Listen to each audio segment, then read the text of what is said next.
Sa buhay, mayroon tayong iba't ibang kwento, iba't ibang hamon at iba't ibang diskarte para malagpasan ng mga ito. Hindi ako inanak na may kulang sa pisikal na kaanyuan.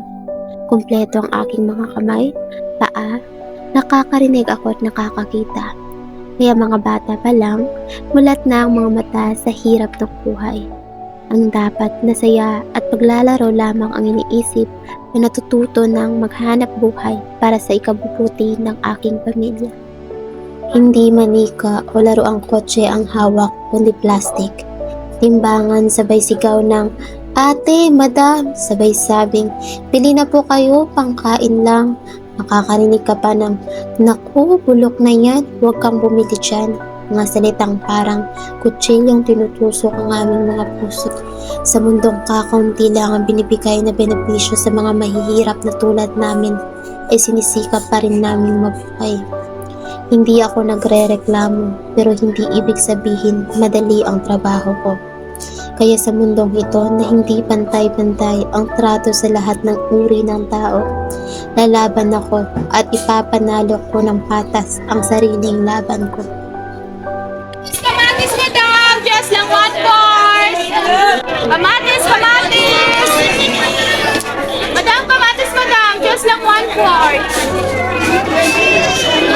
Fresh ba ba yan? Opo ma'am, fresh yan ma'am. Kasi fresh nyo po. Mukhang bulok na eh. Oh, tignan mo. Hindi po yung bulok ma'am. Kahit just lang yan. Opo. Baka makasakit ako dyan. Oh, bulok na to eh. Hindi yung bulok ma'am. Sige, isang kilo ma'am. Sulit na yung 10 pesos mo dyan ma'am. Ay, 10 pesos ba? Opo, 1 quart. Ako na ko, pipili sa inyo ma'am. Piliin mo yung mga magaganda. Quart lang ma'am? Yan na yan. Yung load. Yan ang inak kaya namin mari-mari. Magkano? Ano po? 1 quart. Grabe.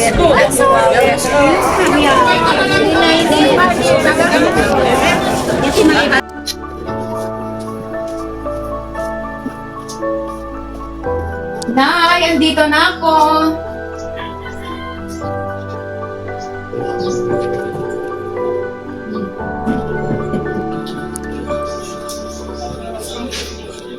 Nay? Nay, ano ba? Nay, dami na nang nainom, Nay. Masok na tayo sa loob. Kaya ano nga po. Nay, masok na tayo.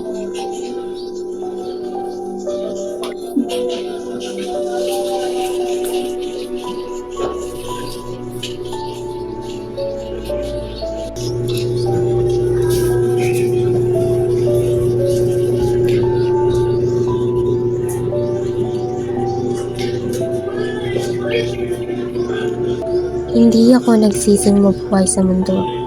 Ngunit minsan napapaisip ako, ano bang silbi ko sa mundong ito? O anong silbi ng mundong ito sa buhay ko?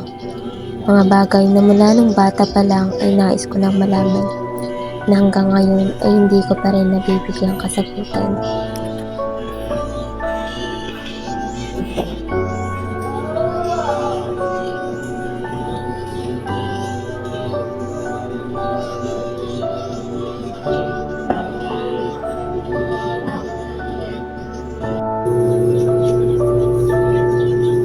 Ate!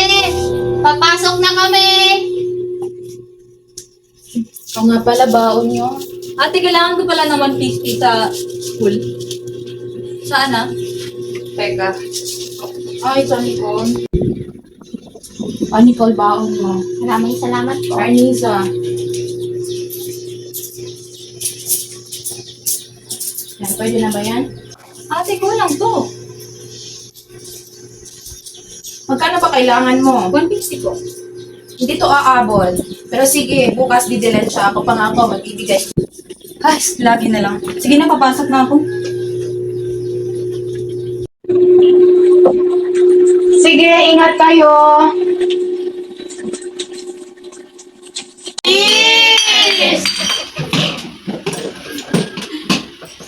Mare! Bakit naman gano'n? Ganyan talaga ang buhay, Mare. Gusto niyo ba? Dagdagan pa natin. Sige pa! Tama na! Ah, Ilang taon na ang lumipas. Andito pa rin yung sakit. Ganyan talaga ang buhay, Mare. Una-unahan lang yan. Gusto mo ikaw mauna? Na? Abay ka.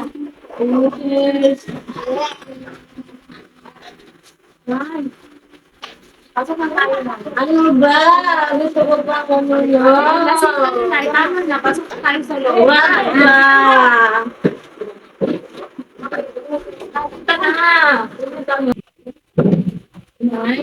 Love to kill you. Na na na na na na na.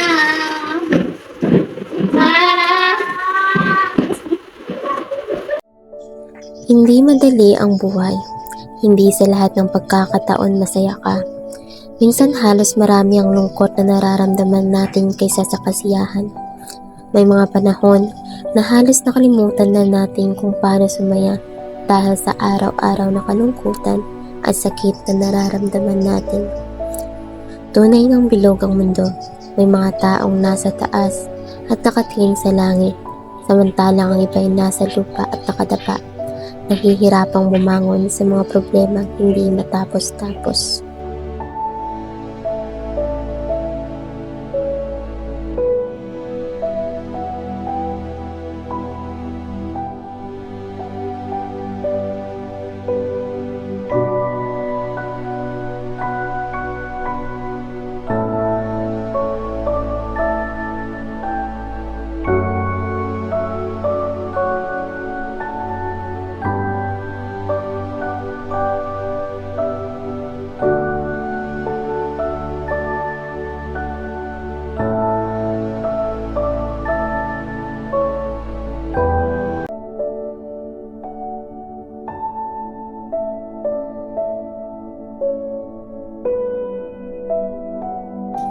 Marsing!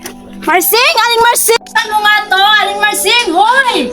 Buksan nyo nga ako! Kayo talaga, ha? Ate Ida, napadaan po kayo. Anong napadaan? Buksan mo nga to! Napadaan ka dyan.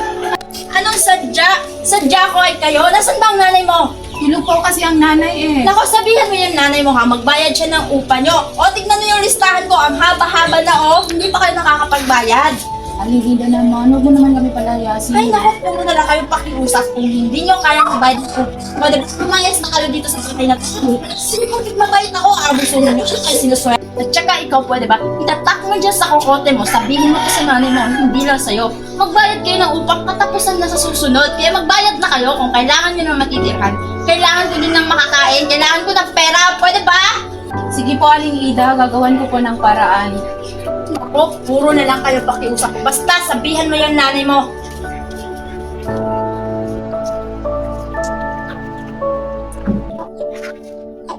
Teka, ano to?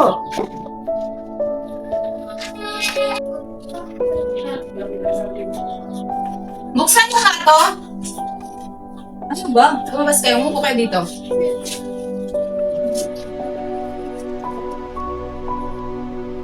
Sa'yo ba to? Imposible kasi hindi ako nagpapabuntis. Nicole, sa'yo ba to? Sorry po, ate. Bakit? Pero...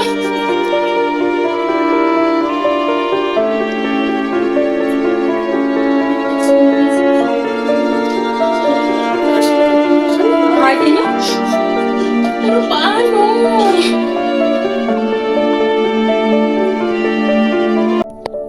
Bulat kayo dyan! Bulat! Mga madam! Bulat! Bulat kayo dyan! Mga madam! Mga sir! Bulat! Mura lang! Bulat! Ma'am! Sir! Bulat po! Sir! Bulat! Ay, misa, di ba ate mo yun? Bulat po mga sir! Bulat! Ma'am! Bulat po ma'am! Hindi ah! Ano ka ginagawa yan dito? Nakakahiya ka na lang.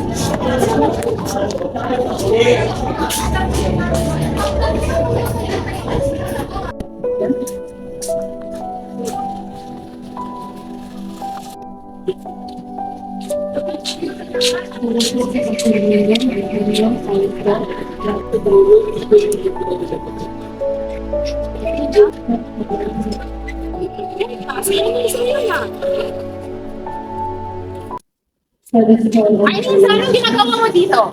Ate? Ikaw babae ka, wala ka nang ibang ginawa sa buhay mo! Umuwi na tayo doon tayo sa bahay ng Alsa. Ate, ano ba? Ano ba? Hindi, bakit sa loob? Pasok, halika dito. Huwag tayo mag-usap sa loob. Hindi. Ano ka magpaliwanag? Nay!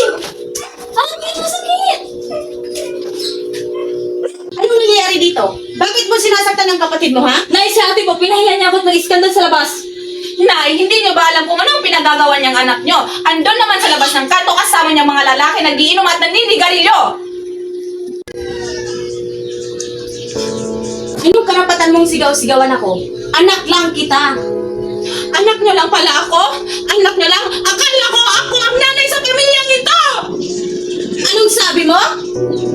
Totoo naman, di ba, Nay? Nung nagmulang mawala si tatay, wala ka nang ibang ginawa kundi manigarilyo, mag-inom, magsugal!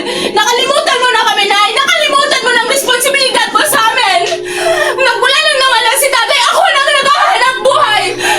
Hindi lang ikaw ang nawalan, Nay! Nawalan din kami ng tatay! Masakit yan sa amin bilang mga anak! Pero alam nyo kung ano ang mas masakit? Nawalan kami ng isang nanay. Alam mo ba, nasasaktan din kami at ninibdib namin yung pagkawala ni tatay.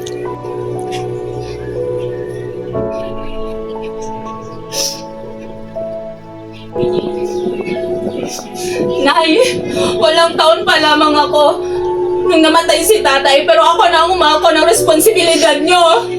Nagparaya ako. Araw-araw lahat ginagawa ko para mabuhay lang ang pamilyang ito. Ikaw, Nicole! Ang talino-talino mo, akala namin ikaw ang pag-asa namin, pero ano ang tanga-tanga mo, nagpabuntis ka! Ikaw din, Anisa! Ha? Kulang pa ba? Binibigay ko sa'yo, alam ko na lahat ginagawa ko.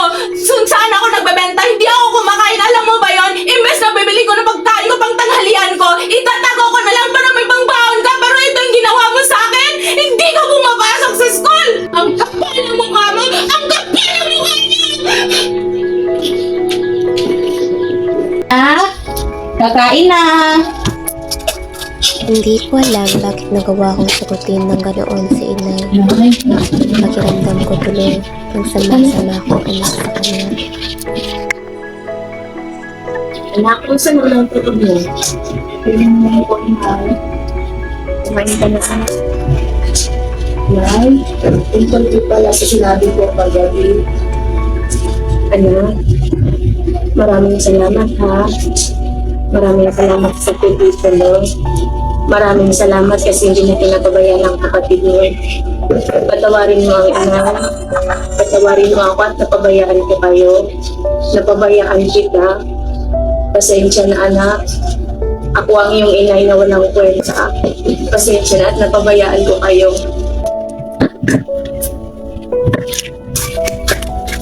Nay, huwag niyo nang isipin yun. Patawarin mo ako. Patawad din ate. Ate, sorry kung nag-disappoint ko kayo. Sorry talaga. Mahal na mahal ko kayo mag-anak. Pasensya na. Hindi ko na uulitin yun.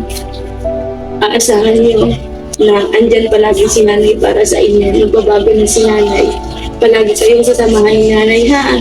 Huwag kayong mag-alala. Mahal na mahal ko kayo. Mahal na mahal ko kayo, nay.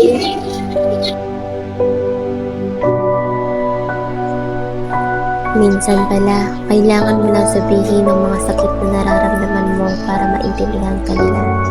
Kasi hindi sa lahat ng pagkakataon ay mapapansin nila yun.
Halos 2 taon na ang nakalipas. Marami nang nagbago. Nanganak na si Nicole, babae. Isang magandang babae. Hinayaan muna namin siyang mag-focus sa pagpapalaki ng kanyang anak dahil alam namin kung gaano ito kahalaga sa kanya. Si Arniza naman, bumalik na sa pag-aaral kasabay ko. Pareho na kaming kumukuha ng kursong guro.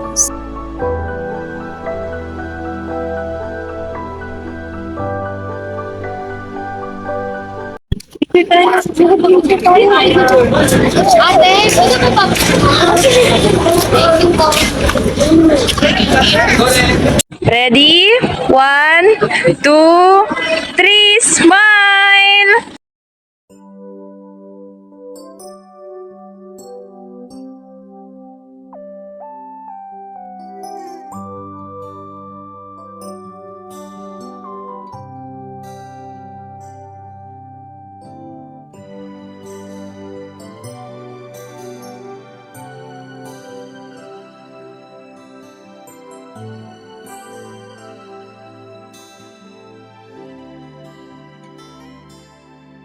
May hihigit pa ba sa isang katulad mo? Inang mapagmahal na totoo. Lahat ng buti ay naroon sa puso mo. Buhay man ay handang ialay mo. Walang inang matiis ang isang anak. Ika'y dakila at higit ka sa lahat. Ang awit na ito ay alay ko sa'yo. Ang himig at titik ay pag-ibig sa puso ko. Ika'y nag-iisa, ikaw lang sa mundo. Ang may pusong wagas, ganyan ang tulad mo.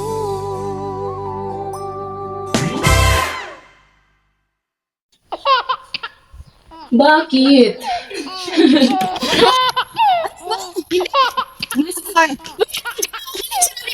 Pero maganda. Pag ako talaga dumiretso dito. Ay, wait lang, nanay. Basta Nay, hindi lang ikaw kayo ang nawalan ng tato. Ay! Goodbye.